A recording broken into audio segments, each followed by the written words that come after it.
Late at night in California, a man stood silently inside a stranger's home, watching a family sleep. They had no idea he was there. He had already been inside their house before. He knew the layout. He knew which floorboard creaked and which door hinge stayed quiet.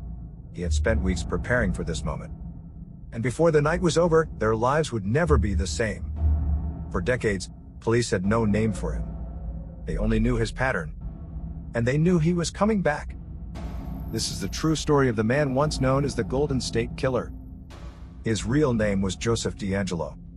But for more than 40 years, no one knew that.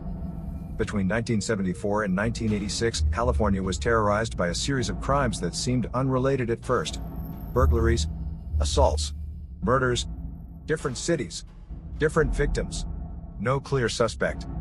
But survivors began noticing the same details, the same whispered threats, the same strange rituals, the same overwhelming sense that the attacker had been watching them long before the crime. He started as a prowler. Victims reported finding items moved around their homes. Windows left unlocked, drawers open, small objects taken, not valuables, but personal things. Rings, photos, keys. It felt intentional, like a message. Then the attacks escalated. Couples were bound. Women were assaulted while their partners were forced to listen, helpless. The attacker stacked dishes on the man's back and warned that if he heard them rattle, he would kill everyone. And then he vanished into the night. No witnesses, no fingerprints, no trace. Police called him the East Area Rapist. Later, when murders began occurring miles away with the same signature, he became the original Night Stalker. For years, he taunted law enforcement. He called victims months later, breathing into the phone. He sent letters. He struck again just when police thought he had stopped.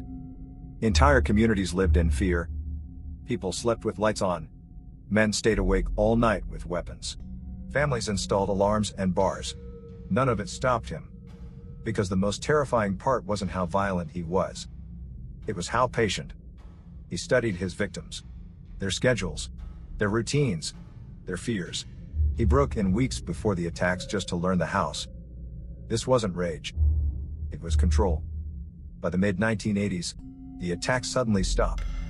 And just like that, he disappeared. Years passed. Decades passed. The case went cold. Victims grew older. Some never recovered. Others believed they would never see justice. Many feared he had simply died. But he hadn't. Joseph DeAngelo was living an ordinary life. He worked. He shopped for groceries. He argued with neighbors. He raised children. People described him as angry, rude, but ultimately forgettable. No one suspected that the man yelling over minor disputes had once been the most hunted predator in California. Then, in 2018, everything changed. Investigators decided to try something radical. They took DNA collected decades earlier from crime scenes and uploaded it to a public genealogy database, the same kind people used to trace their family history. They didn't get a name. They got a family tree. Slowly, carefully, detectives narrowed it down. Cousins, relatives, descendants. Until finally, one man stood out. Joseph DeAngelo. Police watched him for weeks. Then they followed him to a grocery store. When they arrested him, he was shocked. He didn't run. He didn't fight. For the first time in 40 years, the Golden State Killer had a face.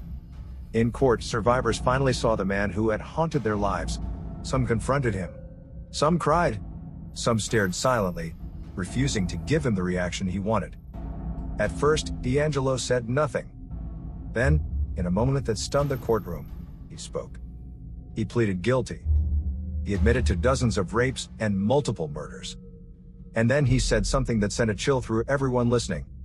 He claimed there had always been another voice inside him, a dark presence, something he couldn't control. The judge didn't care.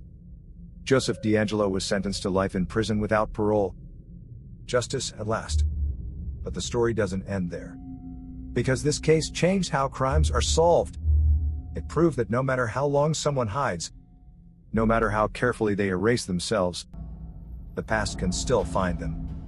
And it forces a terrifying realization. For decades, the Golden State Killer lived among ordinary people. He stood in line at stores.